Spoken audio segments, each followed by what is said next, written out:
ಶ್ರೀ ಗುರು ರಾಘವೇಂದ್ರಾಯ ನಮಃ. ನಿತ್ಯಂ ಅಮ್ಮ ಮಗಳು ಯೂಟ್ಯೂಬ್ ಚಾನಲ್ಗೆ ಸ್ವಾಗತ. ಯಾರೆಲ್ಲ ಈ ವಿಡಿಯೋಸ್ನ ನೋಡ್ತಿದ್ದೀರಾ ಅವ್ರಿಗೆಲ್ಲರಿಗೂ ನಾನು ನಮಸ್ಕಾರನ ತಿಳಿಸೋದಕ್ಕೆ ಇಷ್ಟಪಡ್ತೀನಿ. ಇವತ್ತಿನ ವಿಡಿಯೋದಲ್ಲಿ ಏಕಾದಶಿ ಯಾವಾಗ ಹಾಗೆ ರಾಯರ ಚರಿತ್ರೆ ಮುಂದುವರೆದ ಭಾಗನ ತಿಳಿಸ್ತಾ ಇದ್ದೀನಿ. ಏಕಾದಶಿ ಇನ್ನೇನು ಬಂದಿದೆ, ತಿಳಿಸ್ತೀನಿ ಈ ವಿಡಿಯೋಸಲ್ಲಿ, ಕೊನೆವರೆಗೂ ನೋಡಿ. ಶ್ರೀರಂಗ ಕ್ಷೇತ್ರದಲ್ಲಿ ಚಂದ್ರಿಕಾ ಗ್ರಂಥ ಪ್ರವಚನ. ಶ್ರೀ ರಾಘವೇಂದ್ರ ತೀರ್ಥರು ನಿರಂತರ ಭಗವಂತನ ಪಾದ ಕಮಲದ ಧ್ಯಾನದಲ್ಲಿ ತಲೀನರಾಗಿರುತ್ತಿದ್ದರು. ಶ್ರೀರಂಗ ಕ್ಷೇತ್ರದಲ್ಲಿ ಬಹುಕಾಲ ವಾಸ ಮಾಡಿದರು.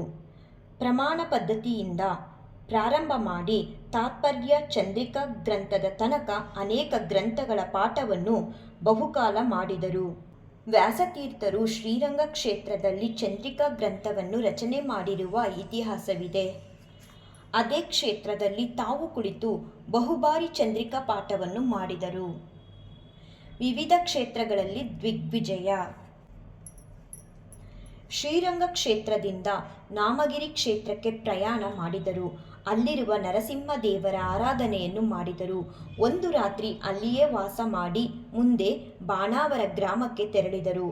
ಅಲ್ಲಿ ಭೈರವ ಭಟ್ಟ ಹಾಗೂ ವೀರಭದ್ರರ ಜೊತೆಯಲ್ಲಿ ವಾದವನ್ನು ಮಾಡಿ ಗೆದ್ದರು.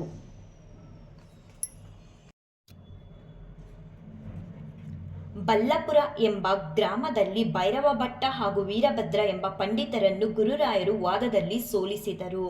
ಇದರಿಂದ ಗ್ರಾಮಾಧೀಶನಿಗೆ ಬಹಳ ಸಂತೋಷವಾಯಿತು. ಗುರುರಾಯರ ವಾದ ವೈಭವವನ್ನು ನೋಡಿ ಅತ್ಯಂತ ಸಂತೋಷದಿಂದ ಒಂದು ಶ್ರೇಷ್ಠ ಗ್ರಾಮವನ್ನೇ ಶ್ರೀಮಠಕ್ಕೆ ಕಾಣಿಕೆಯಾಗಿ ಸಮರ್ಪಣೆ ಮಾಡಿದನು. ಮುಂದೆ ಗುರುರಾಯರು ಸಂಚಾರ ಮಾಡುತ್ತಾ ವಿಷ್ಣುಮಂಗಲ ಕ್ಷೇತ್ರಕ್ಕೆ ಆಗಮಿಸುತ್ತಾರೆ. ಶ್ರೀಮದಾಚಾರ್ಯರು ಆಗಮಿಸಿದ ಈ ಸ್ಥಳದಲ್ಲಿ ಮಹಾವಿಷ್ಣುವಿನ ಆರಾಧನೆಯನ್ನು ಮಾಡಿ ಅಲ್ಲಿಂದ ಸುಬ್ರಹ್ಮಣ್ಯ ಕ್ಷೇತ್ರಕ್ಕೆ ತೆರಳುತ್ತಾರೆ. ಕೆಲವು ದಿನಗಳ ತನಕ ಸುಬ್ರಹ್ಮಣ್ಯ ಕ್ಷೇತ್ರದಲ್ಲಿ ವಾಸ ಮಾಡುತ್ತಾರೆ. ಉಡುಪಿ ಯಾತ್ರೆ ಮಾಡಿದರು ಗುರುರಾಯರು. ಶ್ರೀಕೃಷ್ಣನು ಬಾಲರೂಪದಿಂದ ಪರಮಸುಂದರನಾಗಿ ಉಡುಪಿ ಕ್ಷೇತ್ರದಲ್ಲಿ ನೆಲೆಸಿದ್ದಾನೆ. ಸಕಲ ಗುಣ ಪರಿಪೂರ್ಣನಾಗಿದ್ದಾನೆ. ಸಕಲ ದೋಷ ದೂರನಾಗಿದ್ದಾನೆ.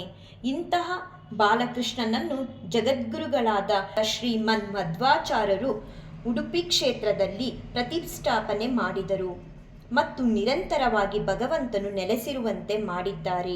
ಇಂತಹ ಉಡುಪಿ ಕ್ಷೇತ್ರದಲ್ಲಿರುವ ಶ್ರೀಕೃಷ್ಣ ಪರಮಾತ್ಮನನ್ನು ದರ್ಶನ ಮಾಡುವುದಕ್ಕಾಗಿ ಶ್ರೀ ರಾಘವೇಂದ್ರ ತೀರ್ಥ ಗುರುಸಾರ್ವಭೌಮರು ಉಡುಪಿಗೆ ಆಗಮಿಸಿದ್ದಾರೆ.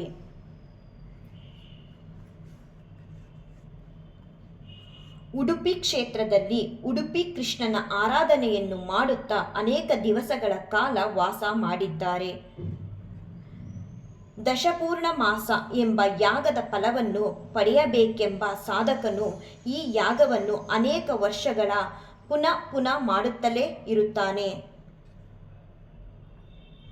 ಹಾಗೆಯೇ ಚಂದ್ರಿಕಾ ವ್ಯಾಖ್ಯಾನವನ್ನು ಮಾಡಲು ಬೇಕಾಗಿರುವ ಪುಣ್ಯ ವಿಶೇಷವು ಅಧಿಕವಾಗಿ ಪ್ರಾಪ್ತವಾಗಲಿ ಎಂಬ ಉದ್ದೇಶದಿಂದ ಶ್ರೀ ರಾಘವೇಂದ್ರ ತೀರ್ಥ ಗುರುಸಾರ್ವಭೌಮರು ಉಡುಪಿ ಕ್ಷೇತ್ರದಲ್ಲಿ 10 ಬಾರಿ ಚಂದ್ರಿಕಾ ಗ್ರಂಥವನ್ನು ಪ್ರವಚನ ಮಾಡಿದ್ದಾರೆ ಮತ್ತು ಬ್ರಹ್ಮಸೂತ್ರವೆಂಬ ಪಾತ್ರೆಯಲ್ಲಿ ನ್ಯಾಯಸುಧಾ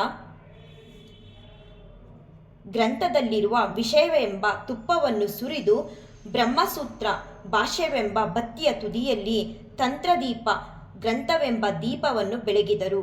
ಅರ್ಥಾತ್ ತಂತ್ರದೀಪ ಎಂಬ ಗ್ರಂಥವನ್ನು ರಚನೆ ಮಾಡಿದರು. ನ್ಯಾಯಮುಕ್ತಾವಳಿ ಎಂಬ ಮತ್ತೊಂದು ಗ್ರಂಥವನ್ನು ಕೂಡ ರಚನೆ ಮಾಡಿದರು. ಚಂದ್ರಿಕಾ ಗ್ರಂಥಕ್ಕೆ ಪ್ರಕಾಶ ಎಂಬ ಟಿಪ್ಪಣಿಯನ್ನು ಬರೆಯುತ್ತಿರುವಾಗಲೇ ತಂತ್ರದೀಪಿಕಾ ಹಾಗೂ ನ್ಯಾಯಮುಕ್ತಾವಳಿ ಎಂಬ ಗ್ರಂಥವನ್ನು ರಚನೆ ಮಾಡಿರುವರು. ಗುರುರಾಯರು ಬಹಳ ಸಂಖ್ಯೆಯಲ್ಲಿ ಗ್ರಂಥಗಳನ್ನು ರಚನೆ ಮಾಡಿದರು. ಏಕೆ ಇಷ್ಟೊಂದು ರಚನೆ ಮಾಡಿದರು ಎಂದರೆ ಮುಂದೆ ತಮ್ಮ ಪರಂಪರೆಯಲ್ಲಿ ಶ್ರೀ ಸುಮತೇಂದ್ರ ತೀರ್ಥರು ಬರುತ್ತಾರೆ. ಅವರು ತಮ್ಮೆಲ್ಲ ವಾಕ್ಯಗಳನ್ನು, ಟಿಪ್ಪಣಿಗಳನ್ನು, ಗ್ರಂಥಗಳನ್ನು ಅವಲೋಕನ ಮಾಡಿ ಬಹಳ ಸಂತೋಷ ಪಡುತ್ತಾರೆ. ಹೀಗೆ ಭವಿಷ್ಯದ ಜ್ಞಾನವು ನಿಶ್ಚಿಂತವಾಗಿ ಗುರುರಾಯರಿಗಿತ್ತು. ಇದರಿಂದ ಅದೆಷ್ಟೋ ಗ್ರಂಥಗಳನ್ನು ರಚನೆ ಮಾಡಿದರು. ತಾವು ರಚಿಸಿದ ಗ್ರಂಥಗಳನ್ನು ಸುಮತೀಂದ್ರರು ಓದಿದಾಗ ಸಾರ್ಥಕವಾಗುತ್ತದೆಂಬ ದೃಷ್ಟಿಯೂ ಅವರಿಗಿತ್ತು. ಇವತ್ತು ಇಲ್ಲಿವರೆಗೂ ಹೇಳ್ತೀನಿ. ಮುಂದಿನ ಭಾಗನ ಇನ್ನೊಂದು ವಿಡಿಯೋದಲ್ಲಿ ತಿಳಿಸ್ತೀನಿ. ಈ ತಿಂಗಳಲ್ಲಿ ಏಕಾದಶಿ 2ನೇ ತಾರೀಕು ಬರ್ತಿದೆ. ರಾಯರ ಭಕ್ತರು ಎಲ್ಲರೂ ಏಕಾದಶಿ ಆಚರಣೆ ಮಾಡಿ ರಾಯರಿಗೆ ಹತ್ತಿರ ಆಗೋದಕ್ಕೆ ಇದೊಂದೊಳ್ಳೆ ಅವಕಾಶ. ರಾಯರು ಖಂಡಿತವಾಗ್ಲೂ ನಮಗೆಲ್ರಿಗೂ ಅನುಗ್ರಹಿಸ್ತಾರೆ. ರಾಯರಿದ್ದಾರೆ, ರಾಯರು ಎಲ್ಲರನ್ನೂ ಕಾಪಾಡಲಿ. ಶ್ರೀಕೃಷ್ಣಾರ್ಪಣ ಮಸ್ತು, ಶ್ರೀಕೃಷ್ಣಾರ್ಪಣ ಮಸ್ತು, ಶ್ರೀಕೃಷ್ಣಾರ್ಪಣ ಮಸ್ತು.